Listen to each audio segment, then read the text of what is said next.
I need new music. This is the JJO Discover New Music Podcast. All right, everybody, welcome to it. Another edition of Discover New Music. Joining me today, very excited because we're going to be learning about this band all together, or more about this band all together. Excited to talk Broken Love. Justin Benlolo, did I get that right? You got that right. It is pretty self-explanatory, but I know there'd be some interesting or something. But anyway, Justin from Broken Love, how are you, my friend? I am good. How are you? I'm doing great, man. Excited to chat Broken Love, new music, because I got the interview request across my desk. I was like, awesome, great, let's get it in there. And then I put on the album while I was doing my research, looking up questions, trying to find fun stuff to talk about. And the program, which is out now, just dropped on the 28th. I got to say, there's for me anyways, there's a familiarity, a kind of sense of like, I know this, but also a lot of new kind of exciting stuff. So I wanted to get your take as the guy behind it, obviously with your band. Is there any interpretation you can give of that, a familiarity yet new and excitingness on this record? Familiarity and new and excitingness. I mean, I feel like what you're describing is like, it's like the essence of what originality means, you know? Yeah. It feels familiar, but you can't quite put your finger on it. Right. So eventually you're like, oh, but it sounds a little like this. It sounds like this. then the original sound is what pokes through. Right. That, you know, if you can't just write it off as like this is just, these guys just sound like such and such. Right. That's originality. You know, I think Geddy Lee said that. That might be a Geddy Lee quote. Oh, there you go. Hey, if we got Geddy Lee in the conversation, I think that was kind of the point of the question, because you're a music nut, so much so that you left school at 16 because you knew this is what I want to do. You moved out to the Big Apple. And I think drawing from your passion, your experiences in this music industry, that's what people are going to pick up on, that resonates. But then that new excitingness, that, it's grabbing me. It's intriguing me, enticing me, whatever it's got me. I think that's what you're going to get with the program. And I have a feeling that's what you were going for, obviously. And now we have it. Here we go. And again, it's out now, Broken Love, the program, your third LP from the band. And I do have to say, and correct me if I'm wrong, we have to thank for this record an impromptu trip to South Carolina. And basically nothing to do, really. And now we have a record. Yes, sir. 100%. You know, but I'm lucky to say that being a musician allots me a lot of free time when I'm not actually doing music stuff. So yeah, a lot of nothing to do, and South Carolina basically birthed this record. And like you said, impromptu. It wasn't something that was pre-planned. I was essentially coerced by one of my best friends who lives down there, who goes to law school down there, to just like come down and just see what happens. You know, come down for a weekend, dude. You're not doing anything, basically. You know, and I brought all my stuff just in case. You know, I'm in my studio right now. You can't see, but there's a boatload of gear around. And one weekend turned into like 8 weeks or 9 weeks or something crazy like that. It was just like the inspiration just kept rolling. I mean, the environment was just so magnetic, and the people were just so friendly and inviting once again. And we just had such a good time. And I felt like an endless river of inspiration when I was down there. And fantastic city. I mean, I've been drawn to it ever since that experience. I go back every once in a while now too, just because there's a special place in my heart for that place. Was there what was the first moment? You know, I like you said, just this river of inspiration came through, but there had to be a moment, maybe 2 days in, 6 days in, where you're like, hold on, I'm feeling something here. It was literally the first night I got there. Well, I drove there, and I'm in Toronto, Canada, so it's about like a 14 or 15-hour drive, and I just did it in one shot because we're road dogs. Like, we do this on tour all the time, so it's like I could do that. And whatever, I got there like 4 a.m, and then we slept the whole day the next day. Then we went out to some bar, and like that night, we had just stumbled into this world. Like, we met all these people so quickly, we made fast friends, like within an instant, and without getting into the details of what happened that night, there was just a lot of fun. It kind of went down, and it was like, oh, okay, there's something fresh and something buzzing in this place. And what was so cool about it too is even though my friend had lived there, he also hadn't had these experiences yet. Like he was kind of new to the city, didn't have a lot of friends yet. He was kind of coming out of his shell as well. So we kind of like both had these new experiences together, even though he had been there prior to me visiting. So yeah, I don't know. It was like the first weekend was just like so raucous and just like such a rock and roll time. And I ended up obviously staying throughout the next week because I was planning on leaving like that Monday. And I don't know, I would come back from the bars and the clubs at night and just like mess around on my guitar and bass or whatever that I brought down. And I just kept coming up with these riffs and recording them. And the next day I'd wake up and be like, wow, this is pretty good. Like maybe I should turn this into something. And by the time I was like 2 or 3 weeks in, I was like, damn, I got like 6 or 7 songs. What's going on? Maybe we should book some time at the studio to make a record, because it feels like I'm in the middle of making a record right now. By accident. Like I'm stumbling upon this organically, and that's never been the case before. It's like we're actively working towards the album, whereas this was like, so much free time that I really could do whatever I wanted to do. And I just happened to get into the headspace to be able to write some new music. That South Carolina headspace right there. There it is. Well, I mean, I think it's safe to say for everyone, and again, after listening to the record, we're happy you found that headspace and that electricity there in South Carolina. Who knows? Maybe there'll be a flood of musicians now they'll just be like, well, look, something's going on there. Something's in the air. Let's get down there. Again, the album, the program, From Broken Love, your third one. You also did something, and I know a lot of this, talking about this, this kind of this impromptu trip that led to this inspiration and this creating of the record. You also did something kind of interesting with the listening of the record, and maybe you could kind of talk about that, because you didn't get any yes men in there saying, oh, this was great, we like this. You kind of did something different. Tell us about that. Yeah. So, I mean, essentially through this friend group or these groups of people we were meeting, strangers or friends, really, like I'd have like these controlled listening groups. it was like, like a control group almost, with people sitting in front of my face and like, I don't really know. Right. And just playing them the songs, just going, what do you think about this? Do you think this is cool? And also people that weren't predominantly rock people either.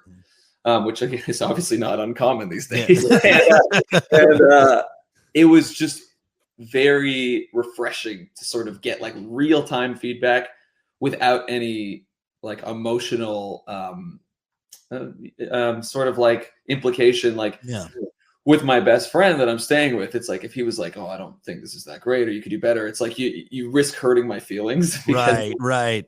It's like we are bonded. But when somebody you don't know is like, I don't know about this, you're like, okay, fine. And it made for better songs. I was really like making music for the people, right. And, well, so you got these groups together and just impromptu put it out there. Did you just sit in front of them and play the record and be like, all right, what's everyone think? And then that was that? Essentially, I would sit like right where I am. I had the same setup when I was there too. I brought all this stuff, and I just sit there and like, throw on the song and turn it up way too loud. Just, like, not look at them because I don't want them to be uncomfortable. Right. And then at the end, hit the space bar and go, all right, what do you think? Yeah, right.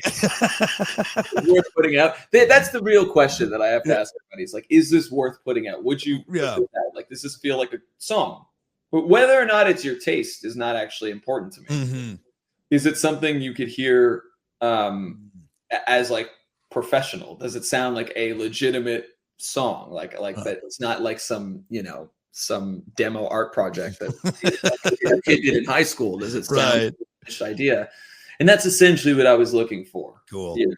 Because again, a lot of these people were not into rock music. They were into pop and hip hop or country music and stuff like that. But if you could still respect the artistry and just respect the process that goes behind these things and just the finished product for what it is, regardless of how your taste influences the experience, like if it feels like it's legit That's all that matters to me. Yeah. Well, I give you credit because that sounds mortifying to me. Also, because I require so much love and attention and admiration. I could never do it. I would just be looking at him saying, "Please love me. What do I need to do to make you happy? Don't leave me." It would be so. I commend you. That's a ballsy move to get that record out there. You mentioned recording. Obviously, this all started kind of happened. It happened organically, and then it was time to let's put it to tape. Let's get in there. You got to do some recording at the Foo Fighters 606 studio. Yes. I mean, that's just another place where I'm sure it's flowing through you. I mean, that's just insane that those words even get to come out of either. I grew up such a massive Foo Fighters fan. I mean, Dave Grohl was my screensaver on my computer for like 10 years. Like I was such a diehard Foo Fighters fan. And obviously I'd seen all the videos. I've done a bunch of behind the scenes stuff at 606 and blah, blah, blah. And I watched the Sound City documentary, and I know that they moved that infamous Neve console to that studio as well. And one thing led to another. Like we were recording Anton DeLust with our producer at his house.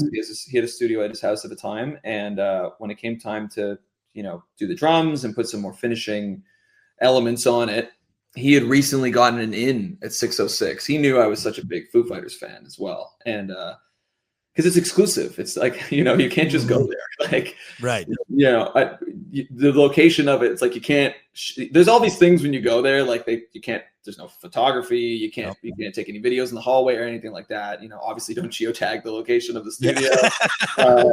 There's a password, all that stuff. Yeah, there is.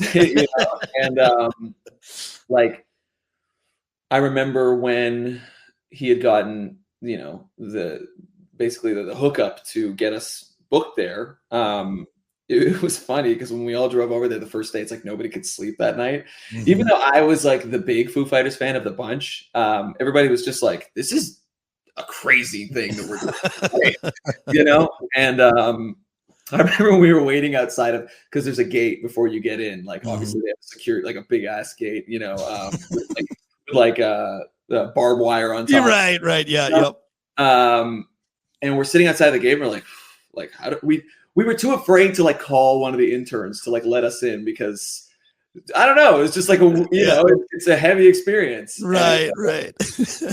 You walk in there and you're like, I mean, all the Foo Fighters memorabilia, and there's like they have lockers and they have platinum. Oh my God, like platinum records you've never seen before, and not just records. I mean, Nirvana records and Crooked Vultures, and there's Queen's records. Like, because I seem to forget that. Okay, it's not just Dave Grohl; it's Dave Grohl and his buddies that use this place. So it's like there's all kinds of records on the wall, and then we were allowed to take pictures in the live room and the studio and the control room. That's the only place you're allowed to do all that stuff. But like, I can't believe I'm sitting there and I've seen all these videos of Dave and Taylor sitting on this couch with like, there's a infamous painting of Dave in like a suit, at the back of the studio. And I'm like, I'm here, man. I'm here. It's crazy. And all their stuff is here too. Yeah. It's like you walk in and I'm like, that's all of Pat Smear's guitars. That's all of Dave Grohl's Gibson Trini Lopez's. I'm like, what? And like it's obviously their place. So there's like little notes that they leave each other around the studio. Like you can see little sticky notes. There's all these practical jokes and stuff. And then you walk over to the console and it's that console. So everybody who's anybody has signed it. It's like we're turning up the faders for the first and second inputs, and it's like Paul McCartney's signature. Jeez. Yeah, right. And Stevie Nicks, and there's a picture glued to the console of Dave's drum kit when they were recording Nevermind. And then of course, like when it comes to set up the drums and all that stuff, it's like they're like, obviously don't bring anything. We have everything. Right.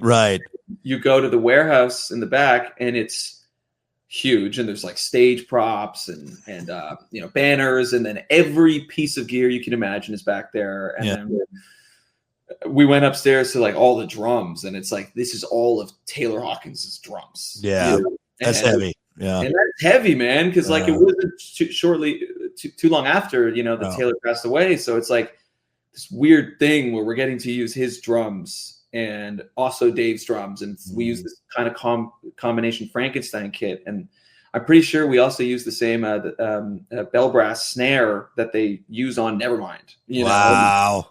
And we use the same. And I'm pretty sure that snare, I could be wrong on this, is also the same snare that Brad Wilk used on the first Rage Against the Machine record too. It's like, what are we doing here, man? What's going on here? Like, my record is now touching all these right, and yeah. We're getting to do this in this place, and other than it just being a crazy experience because it's the Foo Fighters place, it's also the best sounding drum room we've ever heard in our lives. And it's one thing for me to say that just from like an artist perspective, but for Anton, who's a producer and does this stuff like every week, he's like, no, this is the best drum studio I've ever been in. And it makes sense. It's a studio built by drummers for right. So yeah, I mean, I could sit here all day and talk about how I love it. How crazy that was. Yeah. Well, I know, especially too, for the sound you're going for. And again, just this kind of crazy sequence of events, the serendipity that became this record, and then ending it there and being able to add that excitement, that energy to the final product, I know is big for you guys. And that's what we got now. And again, the program, for those just joining us by Broken Love, there's a lot of energy, I think, from this earth that has moved through this, and now we got it now. From your standpoint, do you have a favorite track or a track that speaks to you, maybe more than the others? I have like 3, I would say. It's hard for me to nail it down to one. I think the 3 that kind of do the thing for me, it's a tie between Rearview Mirror. I love that song. I love Unholy a lot. And a song like Shades of You, I think. I love those 3 in particular. I like Rearview Mirror a lot because I think the emotional weight of it is really strong. I think the lyrical content and just the story of it is just really, it just really resonates with me. It feels like a serious song. And I haven't tried to commit to one of those in a long time. It's always been like fun and whatever, but that song is very much like, this is a serious tune. And also I love it to shuffle. Like, it's like my favorite drum part that I think we've ever laid down on a recording, because we don't really shuffle too much. And then I love Unholy because that one just feels really ambitious. Like, it feels like something we've never done before. Like, it's this mixture of like boy band, like NSYNC-esque almost, like early Britney Spears mixed with like Black Sabbath riffs and, this kind of really evil guitar part. It's like juxtaposed with that. And I think that's a really interesting combination that we conjured up. And I just, that one just is, it was also the first one like we wrote for the record that I was like, whoa, this is different. Like, this is definitely a new era of Broken Love. And, by the way, I'm going to use that as my headline right there. There's Britney Spears and Black Sabbath mixed together. That's going to be perfect. That'll get everyone going right there. And that's not just my words. I mean, I've been told, a lot of people have been like, oh, that song Unholy kind of has like a early 2000s Britney vibe. And I'm like, that's actually perfect. That's exactly what we were going for. Yeah. Over here. I love it. Go ahead. No, you go ahead. Well, that actually kind of led me into my next question, because you say, this sound, this ambitious track with Unholy. Is there any other maybe eyebrow raising moments? That's kind of this new question I have, because when you're listening to it, if I'm a fan or I'm listening to it for the first time, there might be a moment on the record where I go, get that eyebrow raise. Is there any on there that people can look out for?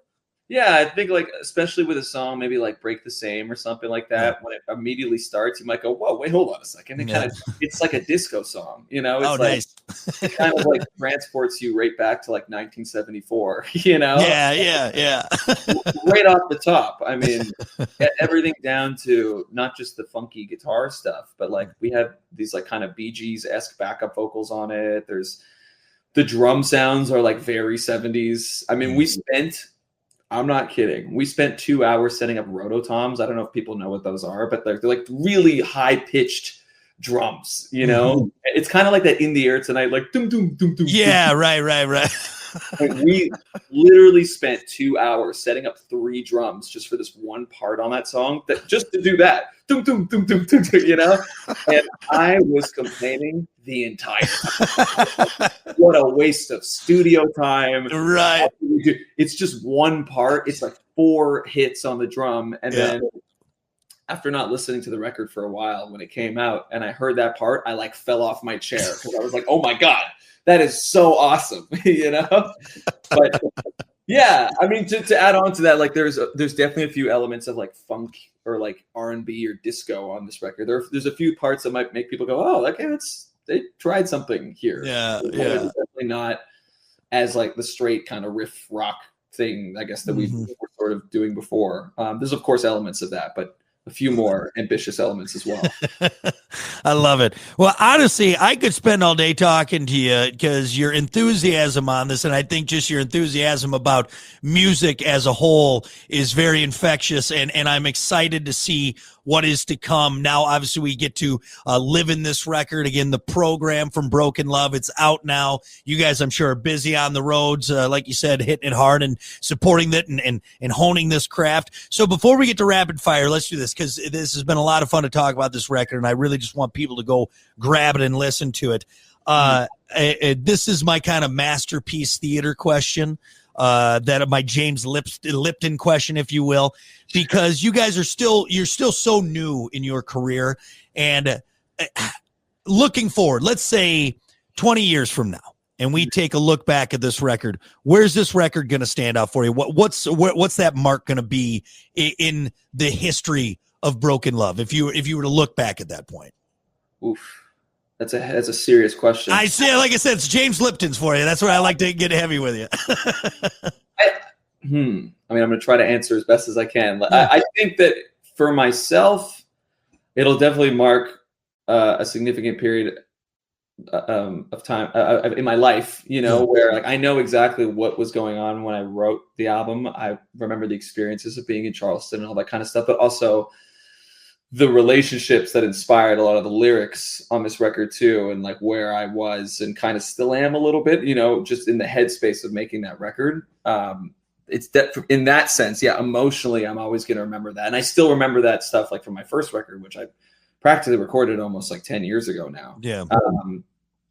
But I think in like a musical journey aspect, I feel like I will want to look back at it as like the first time we tried to kind of hone in on a more unique, personalized sound, I think, where we try to kind of dial in a little bit more of what we do and sort of took more, there's